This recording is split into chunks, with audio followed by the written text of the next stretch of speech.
Pardon the interruption, but I'm Mike Wilbon. Tony, police in New Jersey are looking for a goat that escaped its pen. Tony Kornheiser. So the goat's on the lam. Don't worry, I'm sure he'll be back. See, I can What are we doing? A promotion like for the Mike Krzyzewski, Dawn Staley commercials? Is that what are we doing? I can do Dion goats. and, you know. Yeah, I can do goats. That's what I do well. I used to work with a goat, remember? Welcome to PTI, boys and girls. Don't go there. In today's episode, Ja Morant is suspended, the Warriors are out, and Canada is eliminated from the Stanley Cup playoffs. But we begin today with the Celtics pummeling the 76ers 33-10 in the third quarter of Game 7 yesterday on their way to a 24-point rout of Philadelphia.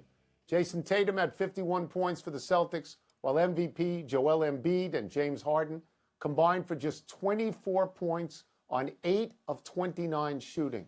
Wilbon, who gets the blame in Philly? Tony, everybody. Everybody's getting the blame in Philly. Everybody's going to get the blame. They're going to have to share it. I mean, people in Philly may be trying to, prioritize them. I don't care to do that.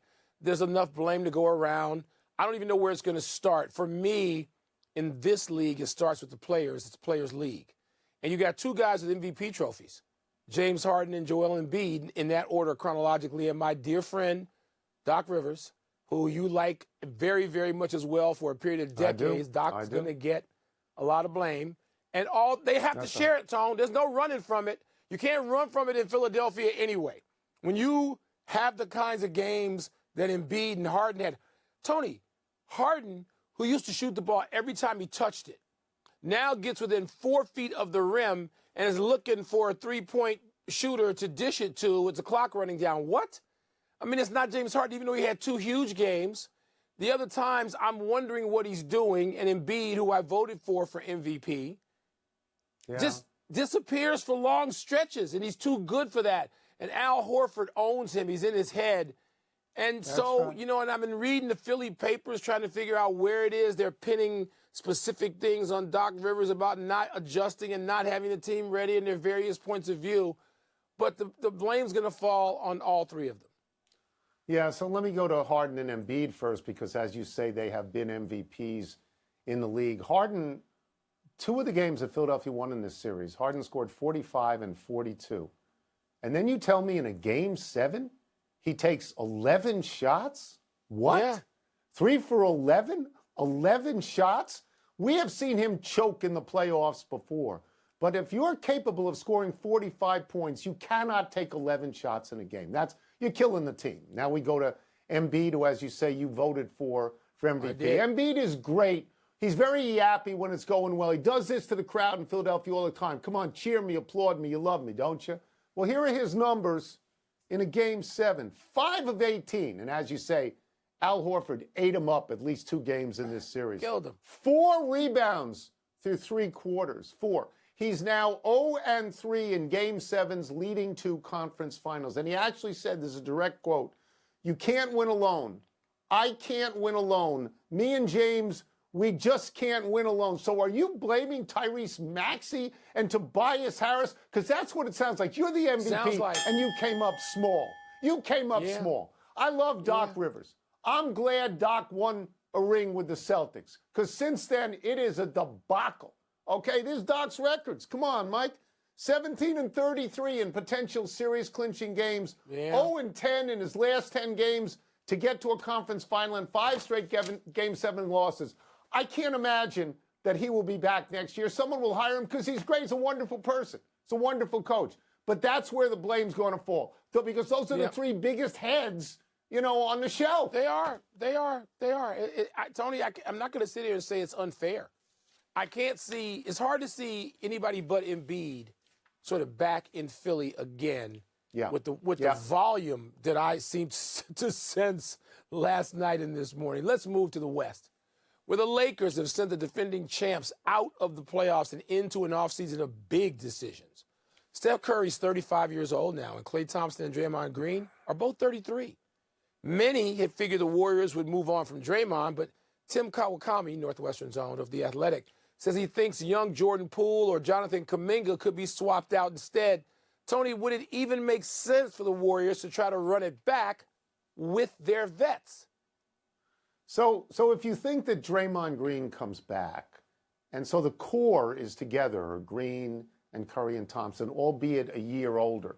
But then you look around the rest of the team. The drafting of James Wiseman was obviously a failure. Much Didn't like work. you, I don't think Jordan Poole is worth the money they're giving him.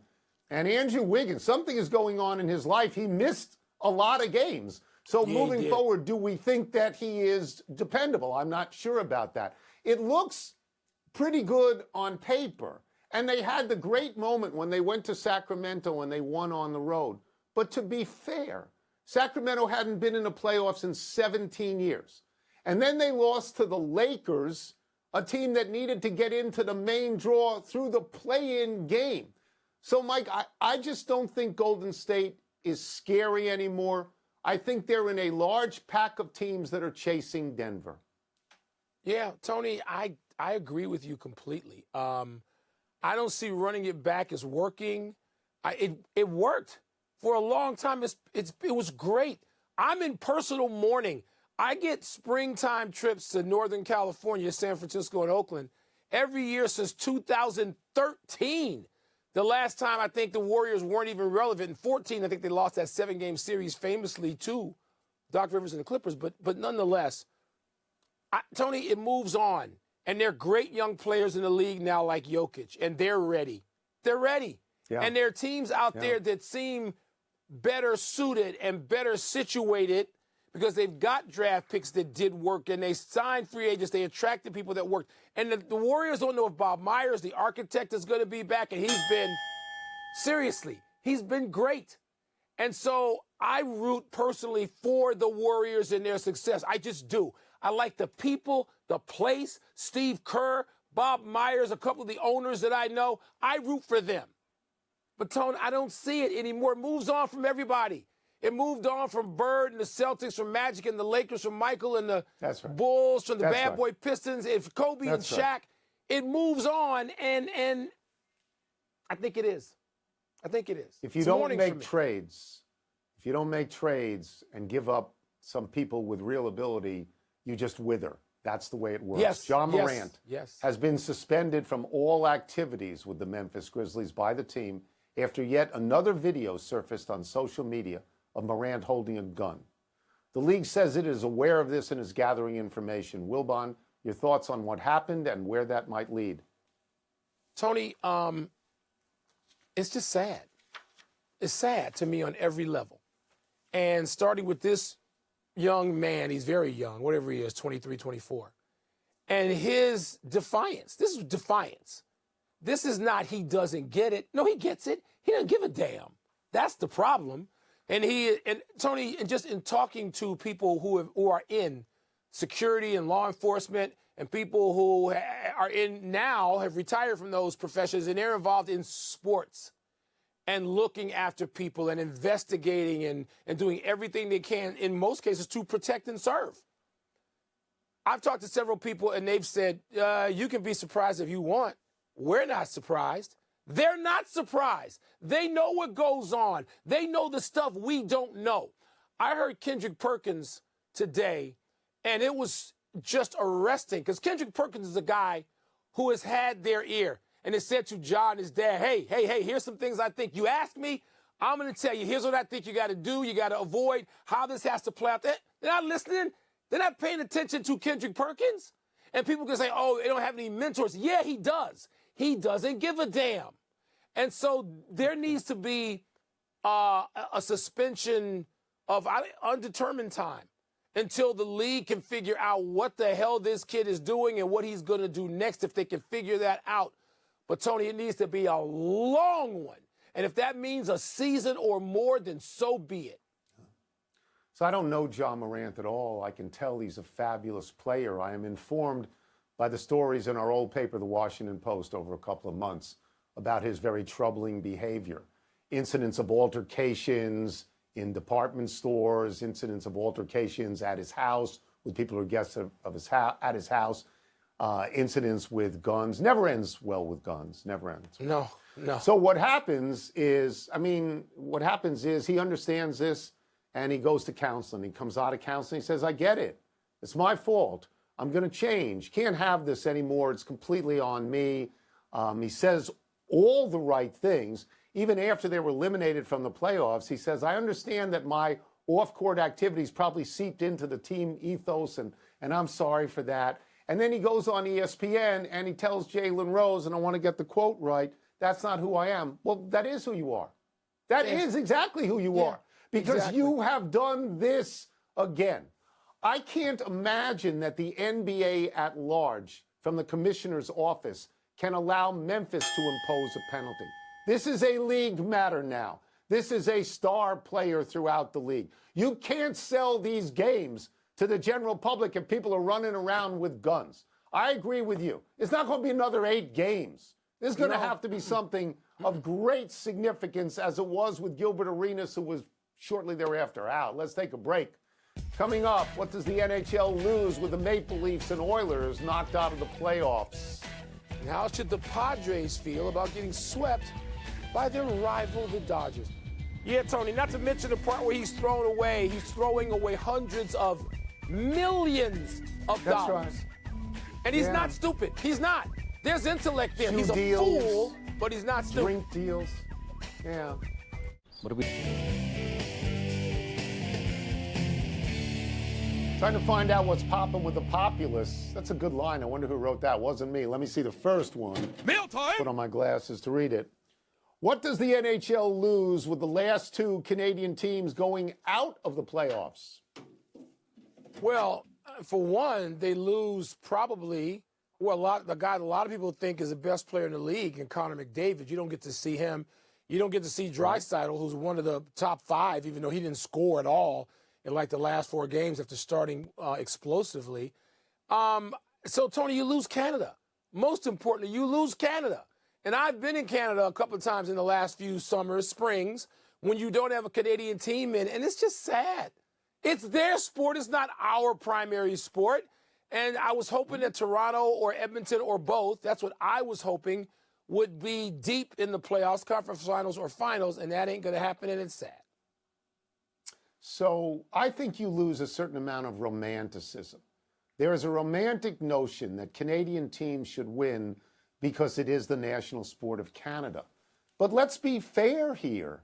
The Canadian teams aren't made up exclusively of Canadian players. That's crazy. They're not. They're Canadian players on every single team in the league, right? There was the original 6. There's 26 more teams, and most of them are in the United States. Expansion is a carefully planned team. So you get Dallas, and you get Carolina, you get Florida, you get Tampa Bay, cities that by and large don't even have any snow and ice, and they end up winning. Luckily, still in. That's close to Canada. They end up winning the Stanley Cup. You know, so you know what you really miss for me? The Bruins going out. The Bruins going out is what I miss. The original 6 teams only had 2 Canadian teams, Montreal and Toronto. Yeah, the Sun Belt. The Sun Belt. Seriously? I mean, we got to have the Sun Belt. Stanley Cup You're final. sitting in the Sun Belt. Every single day you say, here in the desert, you're in the Sun Belt. They don't need to be in the Stanley Cup finals.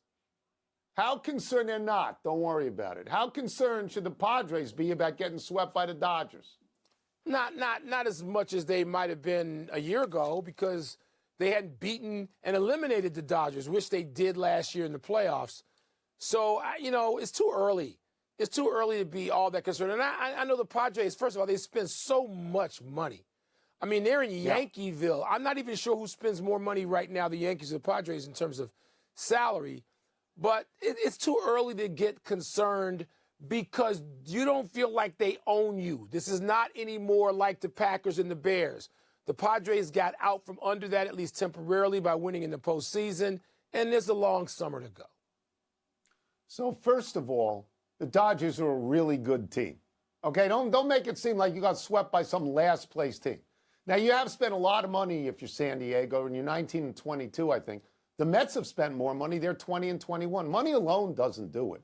It's just not, you just can't throw money at it and assume that you're automatically going to win. I agree with you. We're 40 games in. We got 120 to go.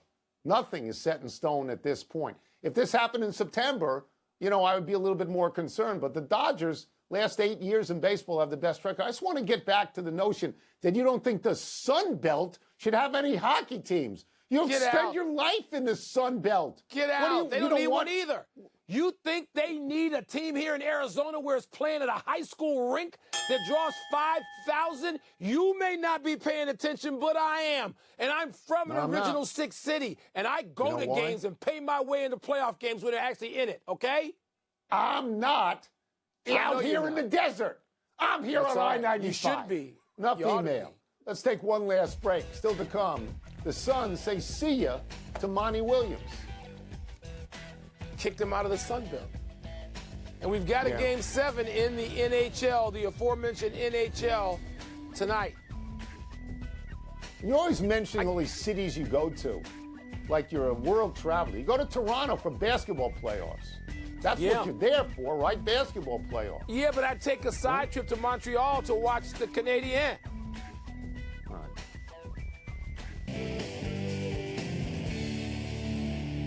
Happy time, people. Happy 27th birthday, Alex Verdugo. The Red Sox right fielder already has 3 walk-off hits this season, tying him with Andrew Jones in 1999 and Bobby Bonds in 1973, as the only 3 players since 1920 to have 3 walk-offs in his team's first 30 games of a season. In the bottom of the 10th against Minnesota on April 18th, Verdugo hit a run-scoring single for a 5-4 win. In the bottom of the 10th against Cleveland on April 29th, Verdugo also hit a run-scoring single for an 8-7 win. And in the bottom of the 10th against Toronto on May 1st, Verdugo hit a solo homer for a 6-5 win. Verdugo was the most important piece going to Boston from the Dodgers in the Mookie Betts deal. And so far this season, Verdugo's hitting .299, 5 homers, 18 RBI. That's nice, but Betts has already won a World Series. He's been in the top 5 of the MVP situation and voting twice in the time since he left Boston. He's not hitting much for average right now, 250, but he's got 9 home runs. His power numbers, I think 24 runs better. His power numbers are fine. And he's Mookie Betts, baby. He's Mookie Betts. Yeah, I don't think anybody compares Verdugo to Betts. That would be crazy. No. Not so happy anniversary, Jose Bautista. On this day 7 years ago, Joey Bats of Toronto took a clean, straight right hand to the face from Rougned Odor. This is a big punch, and to Bautista's credit, he didn't go down. The history that led to that punch went back a full season. The Rangers were steamed at Bautista's extravagant bat flip the year before in a playoff game. Just prior to this punch, Bautista had been plunked by a Rangers pitcher, an obvious hello, how you doing, from the bat flip. Bautista then deliberately slid hard into Odor at second on the next pitch, and Odor MMA'd Bautista in the face. Boom! Boom! I don't blame him. You know, we haven't talked much about bat flips. That was all the rage then, and to talk about it. It just seems like it went away. What's up with that? It's not important anymore? Doesn't offend anybody? Doesn't violate baseball's unwritten rules? I don't think it went away. I think you've been watching the NBA. Happy trails, Monty okay. Williams. 7 years. New Phoenix owner Matt Ishbia didn't wait even an hour to fire Williams in the aftermath of Phoenix's 25-point playoff loss to Denver over the weekend. Williams had coached the Suns for 4 years. He was coach of the year last year. 2 years ago, he took the Suns to the NBA Finals. But this was the second straight year the Suns were blown out at home in their last playoff game. Last year, Dallas beat them by 33 points in a conference semifinal. Williams posted a laudable 194 and 115 regular season record. His 27 and 19 in the playoffs. Nick Nurse and Mike Budenholzer are names popping up as candidates in Phoenix. Both have won championships and both were just fired. Yeah, I like one of those names more than the other, the Canadian one. Tony Ayton. I'm not going to go Stephen A., who blames all of the firing of Monty Williams on DeAndre Ayton, but I think it's a chunk of it. They should have either let him walk and replaced him some other way, or gotten a trade done so that Ayton wouldn't be there. Because otherwise, I mean, that team seemed to get along so well. With Ayton, he was always just a problem, never more so than in these playoffs when he just wasn't up to it. Wasn't up to it at all. Love Monty Williams. I thought that Ayton was Wilt Chamberlain. We were told he was Wilt Chamberlain. Now, 2 years later, he's got to go? 5 years later. 5 years ago, he was drafted. 5 years later? Time flies, doesn't it? does. Let's go to the big finish. Wilson do it. Contreras will return to catcher for the Cardinals tonight. Are you surprised by that? No, I'm not, because that's why they got him. The Cardinals, by the way, sadly, have won 3 in a row in 6 of 7. Jason Day.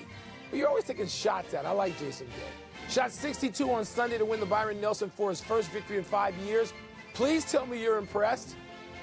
I'm glad he's healthy again. He's very popular with fans. People like Jason Day. Yes. Oklahoma is the #1 seed in the NCAA softball tournament. Does that make sense to you? My God, yes. They're going for their third straight. They're 51-1 on the season. I'm glad we're in another region hosting our own Northwestern, and maybe we won't have to play them, but everybody's got to play them. CBS hired Matt Ryan as a studio and game analyst. Is that a good fit? Wait a second. Does that mean that Matt Ryan is out? He's not going to play football anymore? He says he's on not social retiring. media, Not a retirement. this is not a retirement. Then what is it? If you're going to go work for someone, what exactly is it? What quarterbacks What? do now.